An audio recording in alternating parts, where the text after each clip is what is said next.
Hello, beautiful people, and welcome to Just Bloom with Kiki Orr. I am so excited to be joined today with Takeesha White. This is such an honor and a privilege, and when I think back on when my podcast first started, she would have been my very first guest, but as time would have it, she is my last guest before going on a hiatus. Yes, I need a much-needed break, and it's very interesting that today we're going to be talking about mental health, in addition to debunking myths and all of that beautiful stuff. I'm going to say Takeesha because that's her official name. I may say Keisha. I also know her as TK Rose, because she's my friend in real life, y'all. But let me do a very official kind of introduction to my girl, Takeesha White. Takeesha is a licensed therapist and a master life coach. She helps young and mid-career professionals create passionate and meaningful lives with more energy and joy. Keisha on her website gives us a little insight to her personal, letting us know that she grew up in a very big family with limited resources. And again, I'm quoting this right from her site, TakeeshaWhite.com, 2 feet below the poverty line and the generational legacy of hard work and hardship. She left her house for the first time at 11 years old. I'm going to talk a little bit about that. And she has excelled academically and won scholarships through boarding school, Ivy League, undergraduate studies, and top-ranking master's education. For more than 10 years, she has worked with thousands of women and young adults from all over the world. She is passionate about the work that she does, and Takeesha says, and I've quote, "I've worked with real people who survived heartbreaking experience and come out on the other side stronger, wiser, more compassionate than ever. I know you have what it takes to create a life that you truly enjoy, a life that you are proud of, and a life that touches others and makes a difference." That being said, welcome, Takeesha White. Welcome. Thank you for having me. That's wonderful. That was a great intro. I mean, it's your intro. Can I just tell you, I love when I read people's, their bio or their intros of them, and I often like to ask, how is it kind of just listening to that, those words that are ultimately about you? What is that experience like for you? It's great. It feels humbling, but also I'm oh yeah, I'm worthy. I got some stuff I did. I'm an okay person. That's right. You are worthy. And it's just beautiful to be able to read that and to know that the work that you're doing is quite impactful in so many ways. But before we really get into that, I want to first start by congratulating you on expanding your family. Takeesha is now the proud biological, and I say biological, mother of 3. And I think we hear one of the twins in the background a little bit. Do we not? Oh yeah. Or are my ears woke up deceiving me? already. Okay. That's okay. And the other one is just about to come in the room. We're about to have a full house. Okay. We're going to have a full house, y'all. And at any time, if we may need to pause and come back, we can do that too. But Takeesha, let's congratulate Takeesha on the birth of her new twins. Expanding family. She's the proud biological mother, as I started to say before, of 3 children, recently 2 twins born in March. So please tell the folks the baby's name, and I'm correct in saying that they were born in March, correct? Yeah.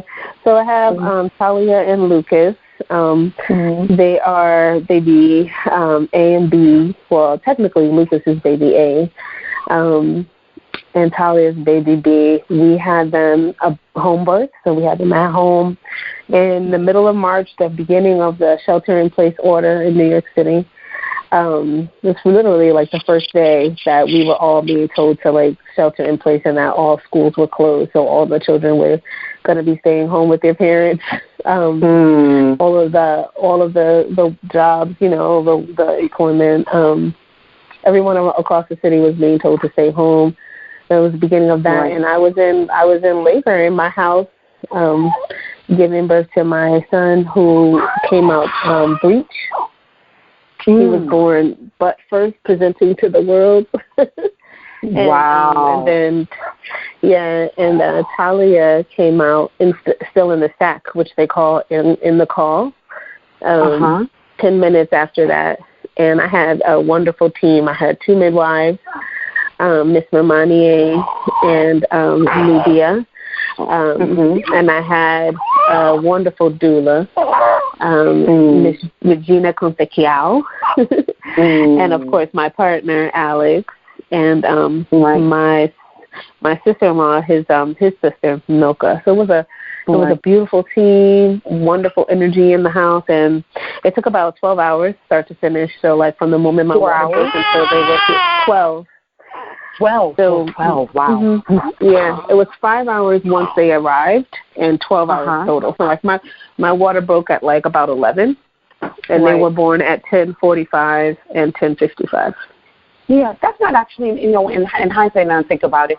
12 hours is not bad at all. That is all things being considered. I think about my first birth with Destiny. I think I went into labor sometime in the early evening, and she wasn't born until 10:08 the next morning. So not bad at all. Not bad at all. And where was Frankie? Where was Big Brother doing all of this?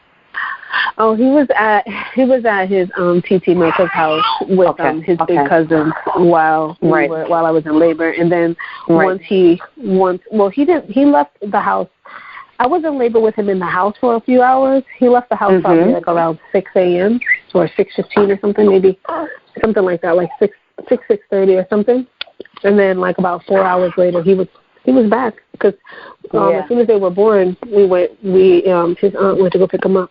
Nice. He came back home. So how has that been for him? How has it been for him being the big brother? I think it's a learning curve. He loves being a big brother. He loves showing that he can pick them up, that he knows how to calm them down. He's a great helper, so I can be like, go get me a wipe, go get me a diaper. He'll run across the house really quick. So he's learning. That's good. That's good. Yeah.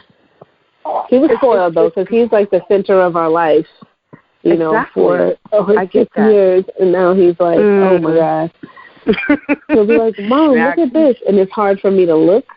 He'll be like, watch this. And I can't watch because I'm like, I'm hold on. And then it's like, he's like, you didn't see it. And I'm like, I'm sorry.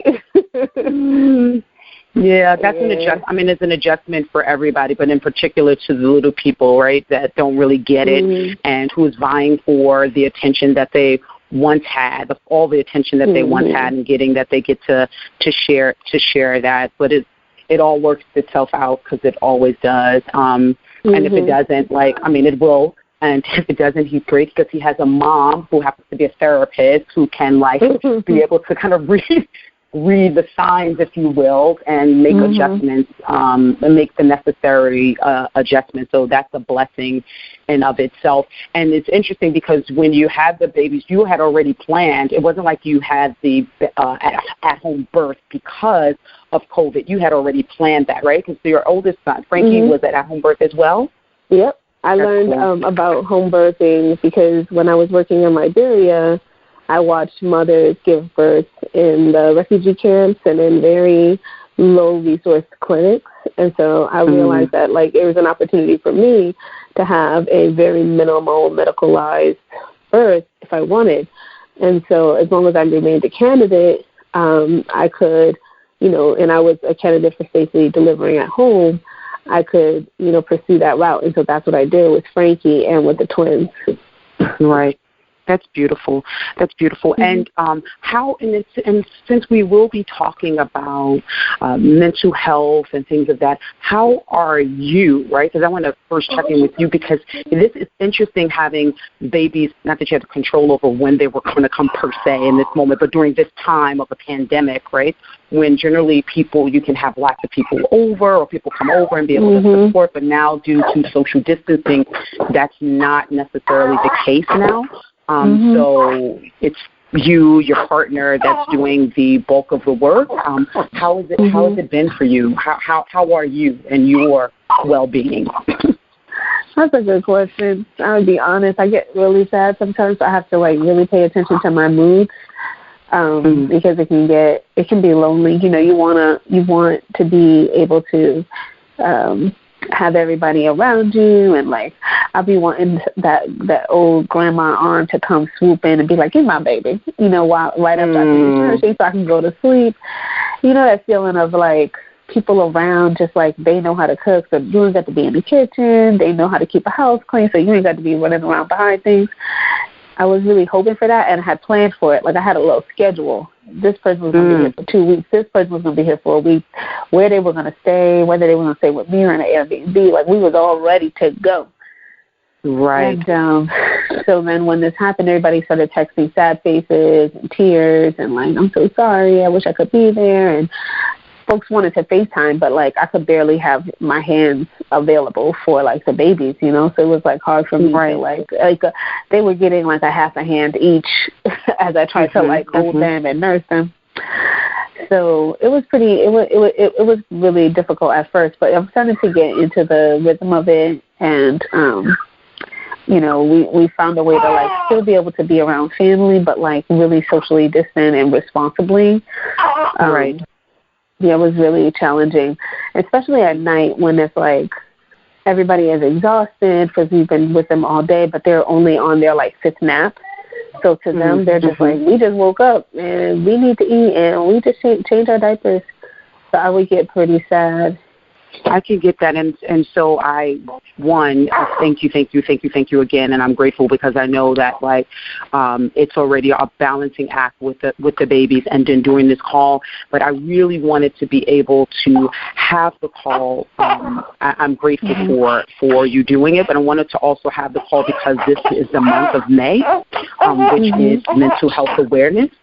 And I know the importance of mental health awareness for you. I know how prevalent that is. Well, I shouldn't say prevalent. I know how important the topic of mental health is in your life, in your world, and this is the work that you do. And I want to particularly have it in this month where people seem to be more dialed into it.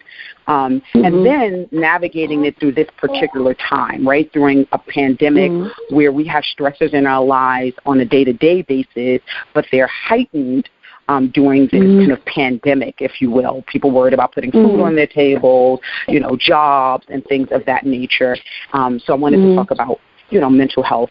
And so I know you've done lots of work over the years. You've been a partner and you've been with a First Lady, I think that's appropriate, First Lady Shirlane McCray, wife of Mayor de Blasio. You've done work with the Department of Health and Mental Hygiene. I've been seeing recently, or maybe not so recent, but you were on the Breakfast Club with Charlemagne, who we know is a great proponent of mental health. So I want to talk to you today really about Rethink Therapy. So Takeesha, for everyone who doesn't know, has Rethink Therapy, and I fell in love the moment I saw it. Do you remember that? Do you remember when I called you, like, I have an idea for the name of my business? And you were like, yes, you were such a fan. I'm here for it. Like, I still get chills every time I was looking at the site and I was seeing it, and it's so wonderful because I think particularly we're going to talk about the Black, and the Black culture that there is therapy can be seen as taboo, if you will, and the opportunity for us to rethink therapy or whatever thoughts that we had about therapy, an opportunity to really turn that on its head. And I actually want to start there because when I say start there particular with stigmas, because some say stigmas, but you said, and I saw this in an interview recently, that you said you don't see it as that. You see it more as a coping mechanism or a way of folks protecting themselves. Can you expand on that? Yeah, so I think, especially in the Black community, we're very real people. Like we don't hide, we don't pretend. If we are going through something, people know. We generally, our family knows, or our close loved ones. It's not something that we really hide. And the thing is that we might have somebody in our family that has what we used to call special needs, or we have someone in the family who's, as the folks will say, touched, but everybody knows about it. But who don't know about it would be major institutions, or we wouldn't be going to some organized therapist because historically there's just been so much, oppression and targeting and misuse of power where Black people are made most vulnerable. So someone would say, that they're not feeling well or that they're having a hard time, with their thoughts, and next thing you know, they're being, criminalized, separated from their children, separated from their work, and not treated responsibly. So there's like a clinic actually that started in Harlem. It was like maybe I want to say it was the 1940s and 50s, called the Lafargue Clinic. And it was a clinic that was started by a psychiatrist, Dr. Wortham, and actually Richard Wright was a part of it, author of Native Son, and other very prominent Renaissance minds, authors, writers, poets, musicians, and then also, clinicians, psychiatrists, psychologists. And it was a diverse group of folks, too. It wasn't just, Black folks or just white folks. It was a group of folks who were coming from various backgrounds who believed that Black people deserved the right to be able to experience a psychological treatment and to have their mental health considered as they were, in court, or as they were dealing with certain experiences and not being properly represented. And so this clinic, what was so unique about this clinic is that they really spoke about the impact of racism on the mind of the Black person, Black man and Black woman. Because what was often being left out and why people talk about stigma in the way that they do nowadays is what's often left out is the impact of, white supremacy on the mind of a completely, perfectly functioning and normal Black person in the United States. But what Black people have decided to do, not only from the Tuskegee experiment, but from maternal depression, maternal mortality, to some of the other issues that we have in terms of children being removed from homes, the Welfare Act that separated families, Black men out of the homes, all these different experiences from the government to regular institutions that have had Black people not to trust institutions. And so this institutional mistrust, I think, leans into mental health as well. You don't want to reveal the vulnerabilities of your family or yourself because you don't know how that's going to impact your livelihood or even your children or your loved ones that you're looking to protect. You don't want an uncle or aunt who you know how to manage and maintain being taken to an institution where they'll be mistreated. That's what people are. I think that's what folks are thinking. And I think that's how folks act. And so even with the development of the Lafargue Clinic, that was also the premise. Black men who were experiencing high levels of vigilance, over-vigilance, that were being discriminated against, that were being mistreated, beaten, oppressed, stalked, followed.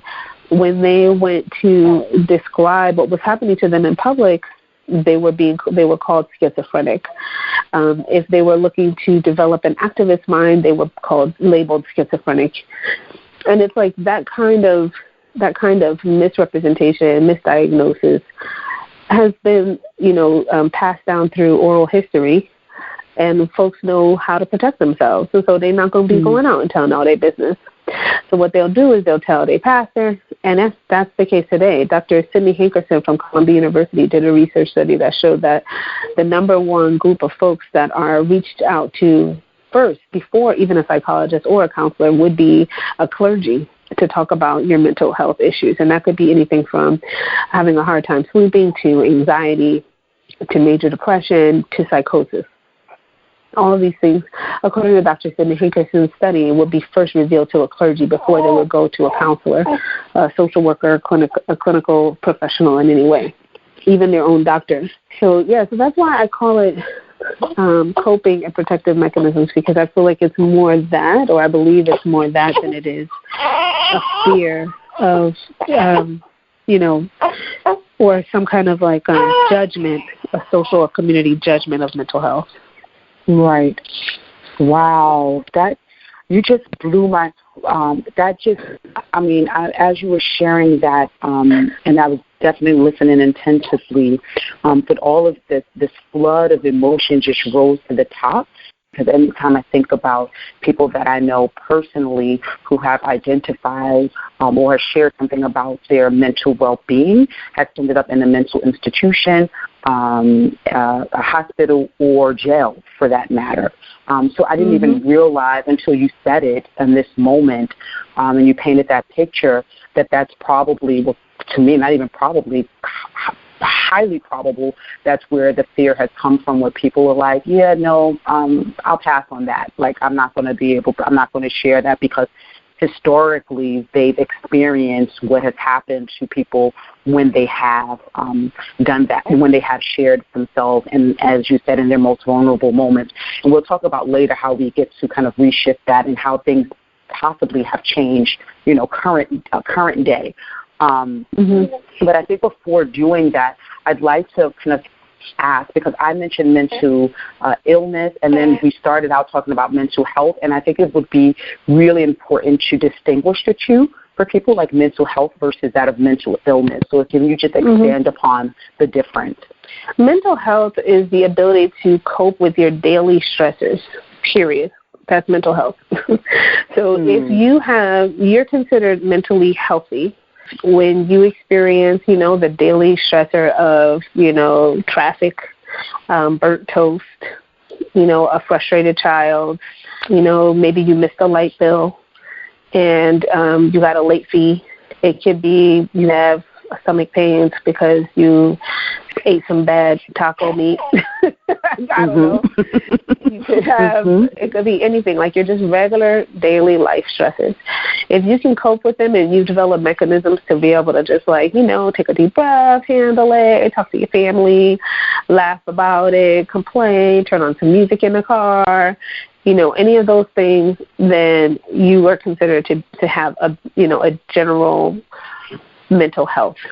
If mental illness is when the ability to cope with those things is significantly weakened for a period of time, generally longer than 2 weeks.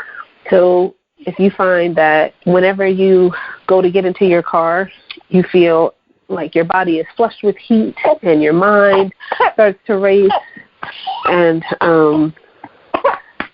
you feel, maybe some tension in your hands, there's some sweatiness in your palms, or your shoulders go up to your ears, and that you experience that every single time you're about to get in your car, you're not considered someone who is just like has a generalized mental health. You're obviously experiencing anxiety. If you're having that, if you've always had that, which is and so some folks would be like, well, I always feel like that. I've been feeling like that since I was a child. That's very possible. It's very possible you've been experiencing it since you were 11 years old. It can take somebody 11 to 15 years just to tell somebody that they've been dealing with something. That's actually normal for someone to dealing with depression or anxiety to take 15 to 20 years to talk about it. Because they're thinking they're coping with it, but they're actually like self-soothing because what they're experiencing is not normal. If they're like, they don't like to get up every single morning. It's hard to get up. Like, they can't start their day till they've had 3 cups of coffee, or, it's hard for them. Putting their feet on the other side of the bed feels like dropping tons of weight onto the floor and dragging themselves to the shower, and trying to make it through breakfast with their family, trying to make it through their drive to work or commute to work. When people say things like that, that they're actually self-soothing, and their coping is more on the medical spectrum, kind of like almost like a treatment than it is the everyday coping. Because, it's like if you can't really get through your commute, if you can't really get through breakfast without all this self-talk and like pressure and pushing yourself, you're most likely not mentally, quote-unquote, healthy.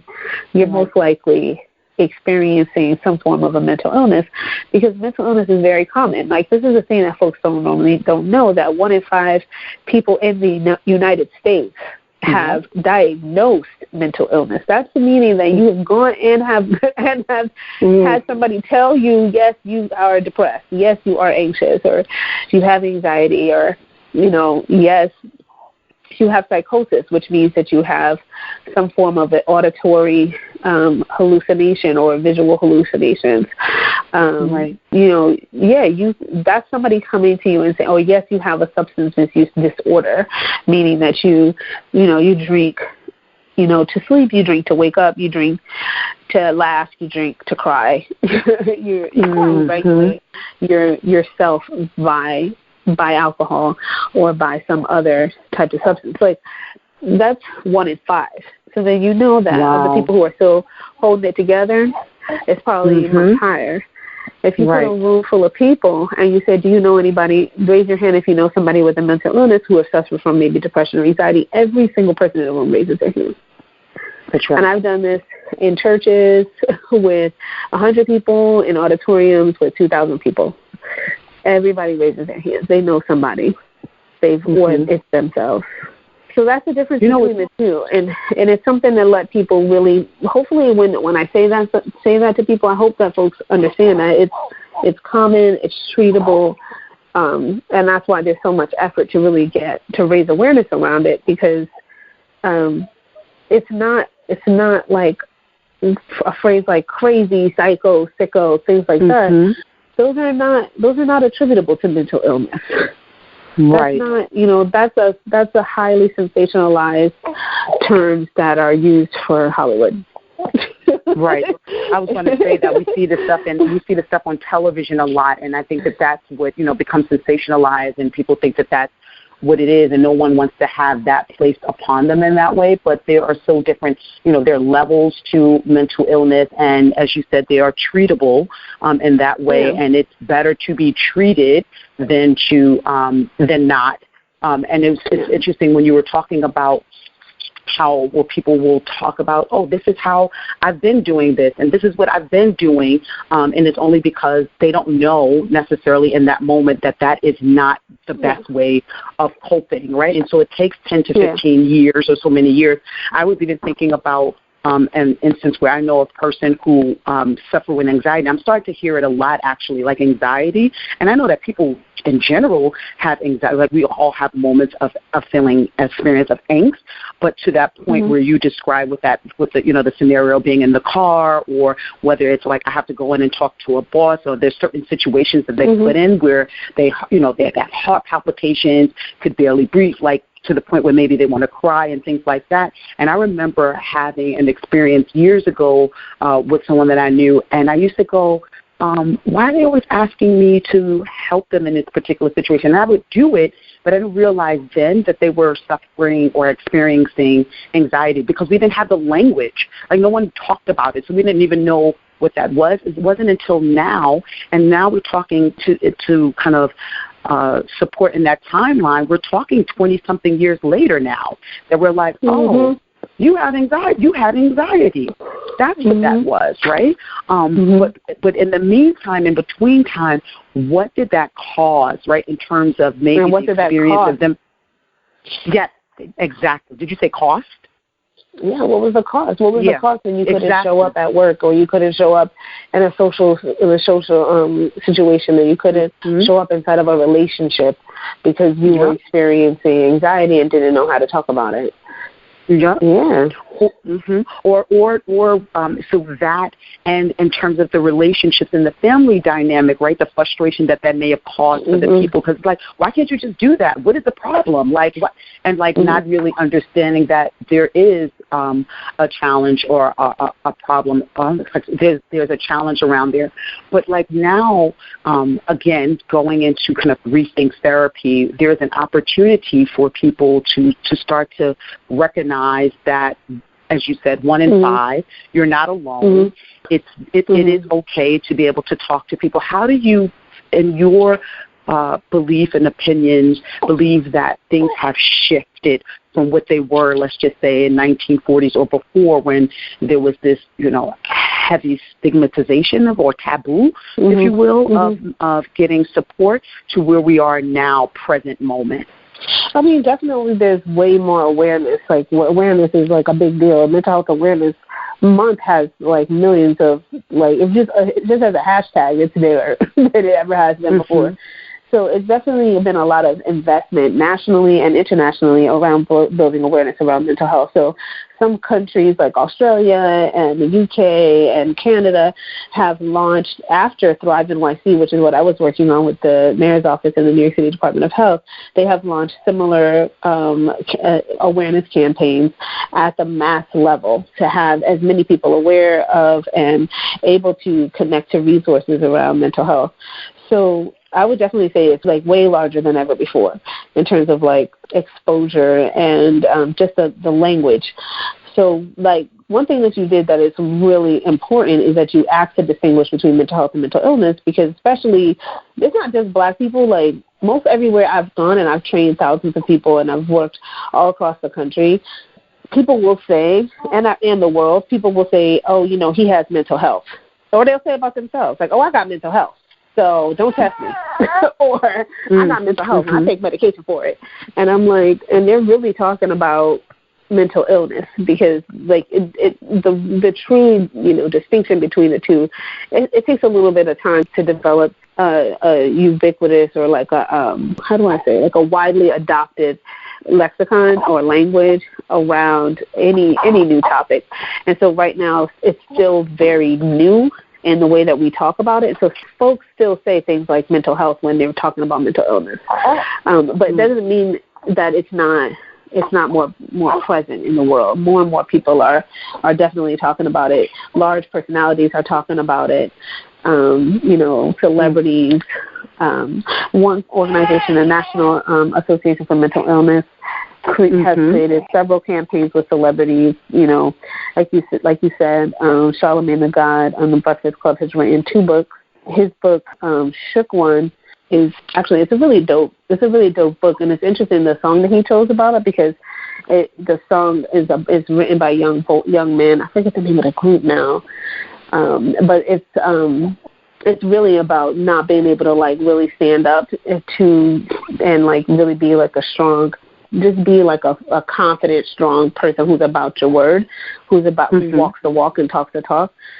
And so when he talks about what his experience was like when even on the Breakfast Club, where we also did a panel for iHeartRadio, he talks about how growing up with anxiety and having grown up in a family where his father also dealt with mental illness, he was unable to really articulate what he was experiencing, but it was heightened. Like he was aware and he was paying attention to his surroundings, like the other Black men that he was with, but he wasn't talking about how deep it was shaking and affecting him, and how exaggerated he felt like it was compared to what other people were experiencing.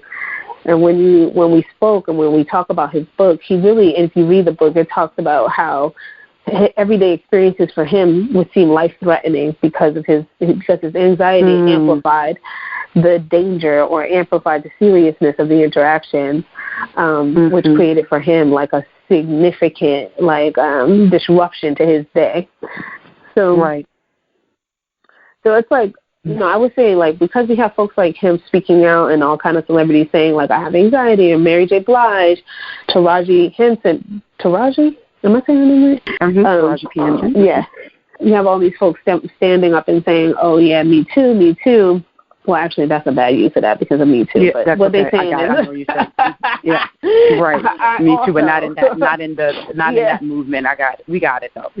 But so I think it has definitely changed the way people think about it. When I was working with Brothers and Sisters Thrive, we were able to create spaces where lots of Black people were coming together, and hundreds of folks would gather and talk about their mental health, and their mental health in the workplace, their mental health in the family, their mental health in the gym, their mental health in the church, mental health in a relationship, mental health inside of their identity, so much like that. It was really great to see that there was opportunity for folks to really talk about it. So definitely improved. But it also brings me to this, right? Because as you're talking about it, there are people who have the ability to articulate themselves, right? To really be in tune with their experience. And so if they go out and get support, whether it's, to a therapist, a counselor, and say, hey, I'm experiencing this, and to the point where they experience themselves, one, as being heard, and therefore then can be supported. But then there are other people who don't really maybe don't have the vocabulary and have gone into places and spaces and didn't experience themselves as heard, or couldn't really articulate what it was that they were experiencing, but they knew that something was off.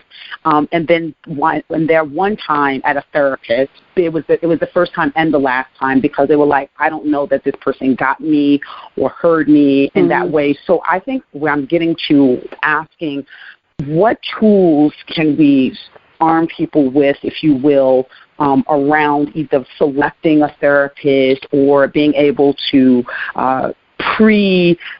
write or put down thoughts, so that when they come into a space that they really can get what is it that they're looking to get in that moment, and so that it doesn't deter them from not going back again and getting the support that they need? I mean, that's a great question. It's actually kind of tiered, I guess I'll say. So first, if somebody just wants a worksheet, like, how do I interact with a therapist? I want to talk to a therapist. How do I interact with them? I would recommend that they go to Therapy for Black Girls website. Dr. Joy Harding has put together a nice document, which, I mean, you could probably put the link to it in your show notes. But it's something that someone can easily download and answer a few questions, like, what's your problem? Meaning, like, what are you there to solve? What do you want to talk about? What do you want to get out of the engagement? What do you need? What do you need from them? Or what kind of a person do you want? What kind of therapy they provide? And if they provide the therapy that you need, things like that. So you can go there. The other thing is that you want to equip people with patience. So as a friend, if you're a friend who's recommending, or they're listening to this and this is going to be their recommendation, just be gentle and patient with yourself. Like, be gentle and patient.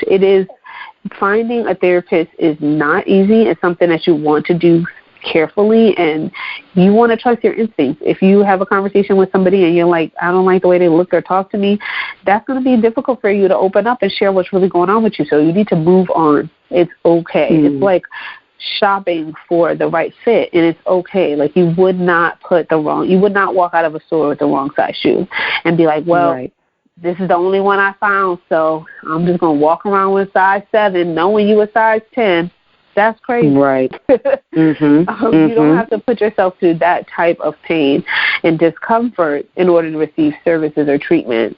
There's actually a term around this which has to do with how people from disadvantaged backgrounds or from experiences that have been traditionally or historically oppressed will adjust their preferences. Essentially, it's almost like calling it, it might as well be called like a settlement syndrome. Like, you settle because you have taught yourself and become accustomed to not getting what you want or deserve, because what you prefer or deserve or want has been so routinely denied you by the world. Wow. So it could be because of poverty. It could be because you're a woman.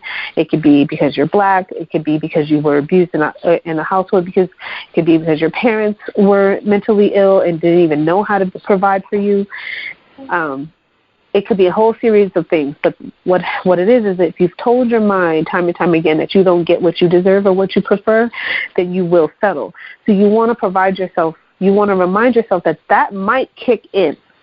And so trust your gut. The first thing that says, I don't like this, and don't do it. Like, I would say something that is not that much pressure around is, and it's an overgeneralization, so bear with me, but what comes to mind is the whole thing of, we don't waste food in this house, and you have to finish whatever's on your plate.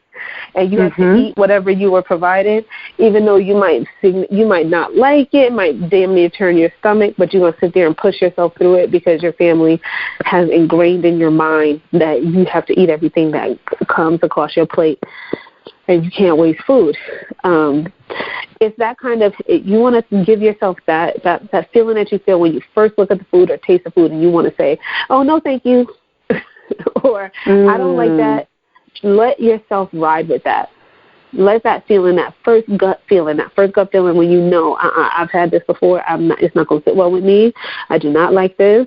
Trust that and move on. I love that, Keisha. I love that so much. Oh, I love that, and we're utilizing it in terms of like, you know, picking or talking to a therapist, but I think that is something that could be utilized through everyday interactions, right? I mean, there's some things that, you know, in work and situations, but I think I started to think about relationships. That's another conversation for another time, but like. But no, like that settling, and I'm the firstborn, and there's been a lot of settling in my life, like a lot of kind of accepting what is, because that's just the way it is, and so I was just talking to my sister about that yesterday and how that permeates throughout my life, and also in relationships, and I'm talking not just intimate relationship, but friendships, right? Because this is as good as it gets, kind of thing. That's powerful. I really appreciate that. And we're coming up on the hour, so I want to be mindful of the babies and your time and all of that stuff. And I think we're going to wrap with Rethink Therapy. So I want you to be able to tell people, again, where they can find you. But also, Takeesha has this acronym called Tea Time, right? It's so your thoughts, emotions, and action, which I love, because, you know, you really could do a play on words, and I think that's beautiful. So while some of us are sipping tea as it relates to the housewives of Atlanta, we're sipping tea of another kind, right? This is about how our thoughts, emotions, and actions and stuff. So I want you to talk a little bit about Tea Time. So, yeah, you can find me online on my website, TakeeshaWhite.com. You can also find me on Instagram. I put up posts all the time. I'm actually posting now about Insecure a lot. Folks are watching Insecure, and they're taking notes on what's happening, and I want folks to see some of the pathologies and some of the things that show up in terms of like behavioral science and cognitive behavioral science that is being well written into the show, all along the lines of Insecure. So I've posted a couple on there recently on Instagram, which is at Takeesha White. I'm sorry, I'm going to interrupt you there because I wrote on my notes, I wrote Issa Rae because I saw that you've been posting that a lot, and I think a lot of the things that she's talking about is directly kind of affect, like, you know, she's talking about the birth of babies or the health care that we don't get as parents when we go to the doctors, right? The friendship and relationship with her and Molly, but how that all affects kind of our behavioral. It has really sparked some stuff in me to have me really sit down and reflect, and I feel like after every episode, there is a dialogue that I get to have, whether it's an internal dialogue with myself or that of another, you know, a sister or a friend. So, yeah, it's really good. Please, go ahead. In terms of Tea Time, I developed it because cognitive behavioral therapy is essentially working with your thoughts and your emotions to change your actions and your behaviors so that you have preferred results and outcomes. So if you don't, know about cognitive behavioral therapy, you might think that, you might have bad luck, or you just might think that the world is against you, or you won't stand why something that you're trying to do isn't working. And because it really comes down to the fact that you can't just get to the actions. You have to have the root of the issue addressed, which is at the thought level. So like that's essentially at the neurological level. It's at the level of the mind. And so when I was trying to break that down to folks, and I would be in practice, and I'm like walking all across, doing talks all across the city, and then people would be like, talking about, oh, Keisha, wait till I tell you this tea. And they would come into my office, and they would start with the tea, and I would be looking at them like, no, but the real tea is how you're responding to this. And they would be like, what do you mean? And I'm like, the real tea is the fact that you felt like you needed to come tell me this story. And they would be like, what you talk about? Wait, this is about me. And then, and they'd be like, I'm just trying to figure out, because I feel like, and it would be this whole story. And then one day I was just like, how can I bring this to people? And I was like, it just clicked in my mind. I was like, you know what the T is? It's thoughts. T for thoughts, E for emotions, and A for actions. If you get that down, you will experience everything differently. Like if you change your mind, you will change the world. This is the way it is. That's right. And so I started to say that to folks, and folks like you I remember you being like, yes, like I love it. I remember you were at one of my talks, and you were like, tea time, like shouting it from the That's right. I want people to know tea time, honey. So let's sip this tea. Yes, I created a devotional for folks. It's on my website too. Yes, I can send you the link. I need to be able to get. No, I got it. Send me the link. I already have it. Don't worry. I'm going to add it all in here. I got it. I'm already on it. I think that's awesome too. And just one last question before. Oh, that's good. One last question. One last question before we go. One question, and then whatever parting words you want to say. I often wonder, the people who do therapy, therapists, psychologists, like what prompted that? Like what had you decide to choose this as your life's work? I started off working with youth because I wanted to give back to the program that helped me get into college called Upward Bound. And what would happen is I would be in conversations with folks, and I was realizing that there was a unique pressure on children who were looking to shift out of their normal into a new socioeconomic experience by going to college or going to a boarding school. And there were specific pressures or challenges that they were experiencing. And so what happens is, like, while I would be in a regular college coaching session where I should be just talking about, hey, what college do you want to go to? What do you like to do? I found myself having conversations with youth about how they were worthy and how they were deserving and how their parents loved them and how, they could do it and support and building up their courage and building up their parents' courage. And like, oh, you okay? Oh, you baby. Oh, there it goes. So because of that, then when I wanted to take it to the next level and like become a counselor for real and not just like, I had a bachelor's, but I didn't have a master's. I looked, the programs and the jobs that were interesting to me all had master's in social work. And so I was like, well, as a requirement, a prerequisite for the job. And so I was like, well, that's what I want to do. So then when I decided at first I wanted to do the macro level because I was like, I've always known that it's racism and poverty that have been the reasons why, we still have programs like Upward Bound and Legal Outreach that are still fighting to get Black and brown children into college and still fighting to get, Black and brown adults into jobs. So I wanted to work at that level. Like I was like, I want to bring down the system. But then my relatability and experience had more and more people just work. I'm at an office to work at the macro level, but everybody's coming in my office to talk about their teen. So right. I was like, okay, I have to, bridge that gap because there's just not enough therapists out there that are Black and brown that understand the experience and really can like speak with inside of that experience to provide tips and tools and apply the skills and theories behind the work of, social work and psychotherapy. So that's when I shifted more to individual behavioral work and therapeutic work because I was like, I need to be there for people. I felt that need. I wasn't, well, I thank you for that, honey. The world is a better place because of you. I really appreciate you and the work that you do. And I think that one of the key things is your relatability. One of the things that you said on your site, I actually think it's on your Instagram post. The first thing I think you put is the word listener.